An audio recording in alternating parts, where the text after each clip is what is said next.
Hello everyone, today I'm going to show you my entrepreneurial journey reflection. Let's start with my growth in creativity and entrepreneurship. Before I studied in this uni, I always thought that creativity was just a rare personal talent through a sudden flash of inspiration. However, MLB's conventional theory of creativity gives me a new perspective, which states that creativity comes from domain-relevant skills, creativity-relevant process and task motivation. It can be developed, cultivated, and practiced. It provides a novel response for a task, while the response must be critical and implementable and cannot be merely different. This theory makes me curious and I try to explore whether I can be creative too. During Pink Time, I explored the theory further by recreating the theory mind map using my own experiences and thoughts. Personalizing the concept allowed me to see where my creativity comes from. Through this Pink Time activity, I understand that my professional knowledge allowed me to work correctly on the task with creativity that contributed by my reading books and my real-life experience, and the desire to live a good life motivates me to try my best, creating new ideas while not only following the existing instructions and ways. The exploration surprised me with the recognition that these everyday elements silently shaped my creativity capacity, meaning that creativity was not out of reach for me. This experience taught me that creativity is not an extraordinary talent, it is more about self-awareness and intentional practice.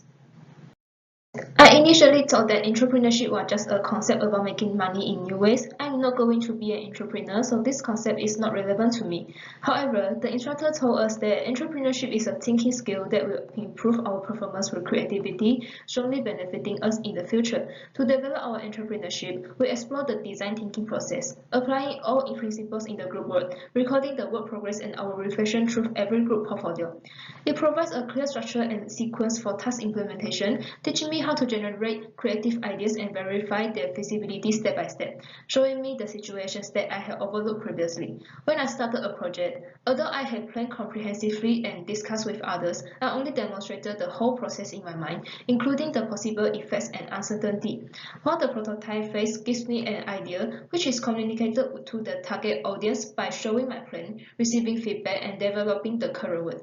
These steps allows me to understand the real demand of people, decreasing the uncertainty and risk of my work and improving overall work efficiency. Through the study, I understand that learning entrepreneurship doesn't mean become an entrepreneur, it means learning the successful and effective mindset and way of doing things.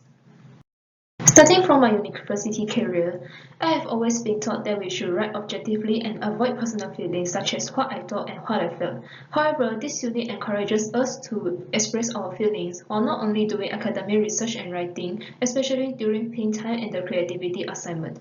Initially, I found it uncomfortable to express my feelings and strongly rely on theories and references to apply to my own experiences. While lacking my own feelings and creativity was not ideal for the initial grade, I always received feedback that mentioned my insufficient self-confidence, although I had provided real-life examples with theoretical application. To balance my feelings and theories, I need to slowly relearn how to express myself in writing, reminding me that my feelings are also an important part of the study. Through the recommended video by my instructor, I am concentrating on the structure and tips, following the DIEP reflective writing structure and using emotional words to express my feeling precisely, shifting from theories to self-awareness first. This learning increased my self-confidence to write the reflective writing with clearer instructions and guidelines, helping me to complete my task smoothly. Through the learning, I realized I have so many thoughts about the knowledge, allowing myself to discover my own reflections on every lesson, not only following the established mindset and theories. Moving forward, I want to keep exploring myself by leveraging my strengths, integrating my knowledge with available resources, and developing new creative abilities. In a future finance role, I hope to design an automated dashboard using my accounting skills and simple no-code tools, bringing financial ratios, budgeting logic, and real-time data together in a more innovative way. The design thinking process will also guide my future work by helping me stay structured and avoid detours. While planning a community event or business, I will empathize with users, define their needs, and prototype solutions before making decisions, instead of jumping straight into execution.